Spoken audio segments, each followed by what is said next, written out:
Basically अगर हम पूरी दुनिया की बात करें तो आतंकवाद की कोई एक परिभाषा है ही नहीं। यूएन द्वारा स्वीकृत कोई भी ऐसी परिभाषा नहीं है जिसके आधार पर हम किसी व्यक्ति को आतंकवादी कह सके। उसके पीछे कारण ये है कि जो व्यक्ति हमारे लिए आतंकवादी है वो दूसरे के लिए क्रांतिकारी है या स्वाधीनता सेनानी है। फॉर एग्जाम्पल हमारे यहाँ भी इतिहास की किताबों में भगत सिंह को आतंकवादी के रूप में लिखा गया था, जबकि वो क्या थे, क्रांतिकारी। तो ऐसी किताबें लिखी गई थी ब्रिटिश विचारधारा से। ये ब्रिटिश के लिए हो सकता है कि आतंकवादी कहे, इसमें कोई दो राय नहीं है, लेकिन हमारे लिए क्या थे, वो स्वतंत्रता सेनानी थे, क्रांतिकारी थे। और हमारे आइडियल, क्योंकि आपको हर बार अहिंसा के माध्यम से ही स्वतंत्रता मिले जरूरी नहीं है, क्योंकि दूसरा व्यक्ति इतना अच्छा भी नहीं होता है। और खासकर अंग्रेज, ये गोरी चमड़ी वाले तो इतने बेकार थे, उनको तो आपकी अहिंसा समझ में ही नहीं आती थी। उनको सिर्फ एक ही चीज लगती थी कि आप कैसे भी करके चाहे कुटते रहिए, कुछ भी कीजिए, हम आपको नहीं जाने देंगे। अब भारत में तो फिलहाल ये है कि हमारी सरकार है, हमारे जैसे लोग बैठे हुए हैं, जब थोड़ा बहुत परेशान हम लोग दिखाई देते हैं तो फिर भी वो थोड़ा समझते हैं चीजों को। जैसे उपराष्ट्रपति ने अभी स्टेटमेंट दिया था ना कि आखिर किसान क्यों 2 साल से लगातार प्रोटेस्ट कर रहे हैं, और वो कौन सी मांगे हैं जो इनकी नहीं मानी गई है या जिनको मानने के लिए सरकार ने कहा था। तो उपराष्ट्रपति के द्वारा ये बात कहा जाना बहुत महत्वपूर्ण है। क्यों? क्योंकि उपराष्ट्रपति किसी पार्टी के तो होते नहीं है। हाँ, ये अलग बात है, पहले पार्टी में रहे, लेकिन जब से राष्ट्रपति उपराष्ट्रपति बने वो किसी पार्टी के नहीं। और दूसरा महत्वपूर्ण पद है देश का। जब वो सवाल पूछते हैं मंत्रालय से तो इसका मतलब है अब दबाव बनता है मंत्रियों पर, और उनकी बात पूरे देश में सुनी जाती है। यही बात राष्ट्रपति जी ने कही होती तो इसका प्रभाव शायद और भी ज्यादा रहता। समझ में आ गया? तो बेसिकली आतंकवाद की कोई एक परिभाषा है नहीं, लेकिन आतंकी गतिविधियों का मतलब होता है ऐसी कोई गतिविधि जिससे बड़े पैमाने पर जन धन को नुकसान पहुंचाने की कोशिश की जाए या शांतिमय वातावरण को क्या किया जाए, अशांत बनाने का प्रयास किया जाए। ऐसी गतिविधियां आतंकवाद के दायरे में आती हैं। और पाकिस्तान लगातार जब से स्वतंत्र हुआ है भारत से, तब से लगातार उसके पास एक ही काम रहा कि आतंकवादियों की फैक्ट्री खोली जाए, उसमें आतंकवादियों को प्रशिक्षित किया जाए, उनको ट्रेनिंग दी जाए, धर्म के आधार पर, वाटर टेररिज्म के आधार पर, शिक्षा के अभाव के आधार पर, गरीबी के आधार पर आतंकवादी पैदा किए जाए, और इन आतंकवादियों को टास्क दिया जाए कि भारत में जाओ, भारत में अशांति फैलाओ। और इसमें सफल भी रहा। कश्मीर का क्षेत्र हमारा आज तक पूर्ण रूप से आतंकवादियों से मुक्त नहीं है। हर दूसरे तीसरे दिन आप देखते होंगे कोई ना कोई घटना कश्मीर में आ जाती है। कहीं बस को हमला कर दिया जाता है, कहीं सीआरपीएफ में सीधे सीधे बस को किससे, बॉम्ब से ब्लास्ट कर दिया जाता है। इतना ही नहीं, हमारे जो हवाई बेस कैंप बने हुए हैं पठानकोट में, वहां पर भी हमला कर दिया जाता है। नॉर्थ ईस्ट तक जड़े हैं, बोध गया में जो महाबोधि मंदिर है वहां भी ब्लास्ट करा दिया जाता है। तो ये पाकिस्तानी तो कर रहा है। मुंबई जैसा हमला 26/11, कितने लोग एक साथ मार दिए थे। इससे भयानक रूप क्या हुआ आतंकवाद का। और दुनिया के स्तर पर अगर आप देखेंगे तो वर्ल्ड ट्रेड ऑर्गेनाइजेशन की जो इमारतें थी उसको किसने, आतंकवादियों ने ही तो तबाह किया था पूरा। तो आतंकवाद पूरी दुनिया के लिए अभिशाप है, लेकिन इसमें समस्या ये है कि पूरी दुनिया कभी इसको रोकने के लिए प्रयास कर ही नहीं सकती। क्यों?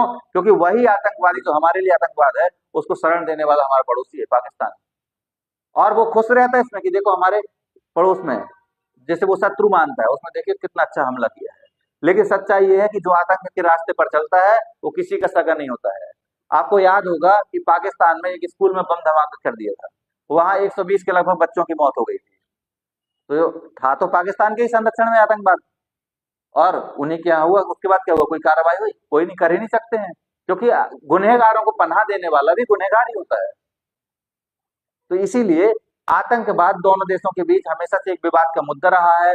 और इस आतंकवाद ने जब भी संबंध सुधरने को होते हैं, या तो भारत के प्रधानमंत्री की या विदेश मंत्री की जब विदेश यात्रा होगी पाकिस्तान में, या वहां के प्रधानमंत्री विदेश मंत्री जब भारत आएंगे, या फिर लगेगा कि दोनों के संबंध को सुधरने वाले हैं, या फिर लगेगा कि कोई मीटिंग होने वाली है इंटरनेशनल स्तर पर, तो आप देखेंगे आतंकवादी भारत में पहले पहुंच जाते हैं या कोई ना कोई ऐसा धमाका कर देंगे। क्यों? क्योंकि आतंकवादी चाहते ही नहीं है कि भारत और पाकिस्तान के संबंध सुधरे। वहां की सरकारों ने संरक्षण दिया, लेकिन कोशिश भी वो की है कि कैसे भी करके संबंध अच्छे किए जाएं और आतंकवाद को हम अपने देश से भी समाप्त कर सके, लेकिन ऐसा संभव नहीं है। क्यों? क्योंकि जिन गुनहगारों को आपने इतने वर्षों तक पैदा किया है, आप उनका सफाया करेंगे कैसे? हैं तो आप ही के सरजमीन के लोग। तो इसीलिए राजनीति के कारण वहां आज तक आतंकवाद पनपा है। वहां की जितनी एजेंसियां हैं, वहां की सेना है, ये सब आतंकवादियों को पैदा करती हैं। क्यों? क्योंकि उनको पता है कि हम सेना के माध्यम से जीत ही नहीं सकते भारत के साथ, क्योंकि भारत जाने कितने बार तो हमको युद्ध में परास्त कर चुका है। और दुनिया का आप देखिए सबसे बड़ा जो आत्मसमर्पण हुआ था बांग्लादेश को लेकर पाकिस्तानियों का, उसके बाद तो उनकी हिम्मत ही नहीं है सेना की। सेना कांपती है भारत के नाम से कि भारत लड़ना पड़ेगा, वो इसी नाम से ही काम चाहते हैं। तो इसीलिए वो सीधे सीधे कभी लड़ ही नहीं सकते। दूसरा, शिमला समझौता किया हुआ है।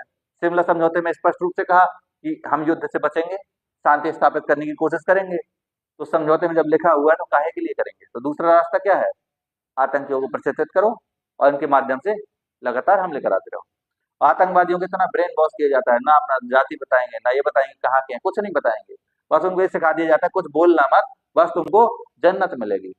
और जन्नत की खोज में वो निकल आते हैं यहाँ तक, गली चौराहे में जन्नत खोजते हैं, और जन्नत खोजते खोजते टुकड़े टुकड़े में खुद भी फटते हैं और 50-100 लोगों को आसपास और ले जाते हैं। उसमें ना उनसे जान पहचान ना कुछ, मतलब इस लेवल पर। अब देखिए, कोई इंसान अगर बम पहनने के लिए मजबूर हो रहा है, मजबूर नहीं, खुशी से पहन रहा है, मजबूर होना तो फिर भी अलग है। मजबूर का मतलब है कि आपको बंदूक की नोक पर किसी ने सुसाइड, ह्यूमन सुसाइडर बना दिया, बम पहना दिया, तो वो फिर भी ठीक है। लेकिन अगर आप अपनी इच्छा से बम पहनकर घूम रहे हैं, इसका मतलब है आपका दिमाग किस स्तर तक ब्रेन वॉश किया होगा। समझ में आ गया? तो ये मुद्दा दोनों देशों के बीच है, लेकिन इसको सॉल्व कैसे कर सकते हैं? इसको सॉल्व करने का रास्ता है कि सबसे पहले तो पाकिस्तान को जो गतिविधियां भारत में हो रही हैं, आतंकी गतिविधियां, उनको एकदम रोकना पड़ेगा। और ये दिखाना पड़ेगा कि हम बिल्कुल चाहते हैं कि आतंकी गतिविधियां एकदम समाप्त हों, ऐसा पहले दिखाना पड़ेगा। उसके बाद क्रम से कई सारी वार्ताएं करनी होंगी, विदेश मंत्री के स्तर पर, रक्षा मंत्री के स्तर पर, प्रधानमंत्री के स्तर पर ऐसी वार्ताएं करनी पड़ेंगी। और इन वार्ताओं के आसपास के समय में ये ध्यान देना होगा कि ऐसा कोई आतंकी हमला ना हो।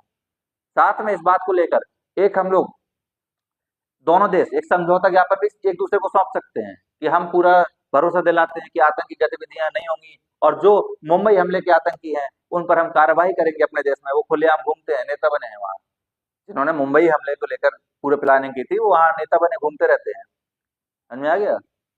तो इस लेवल पर जब ऐसी बातचीत होगी और विश्वास दिलाया जाएगा कि नहीं, हम वास्तव में रोकना चाहते हैं, तभी इसको हम रोक पाएंगे।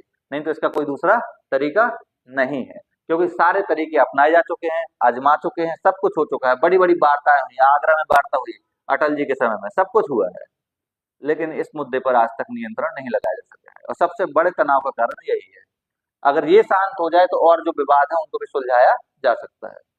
ठीक, लिख लीजिएगा।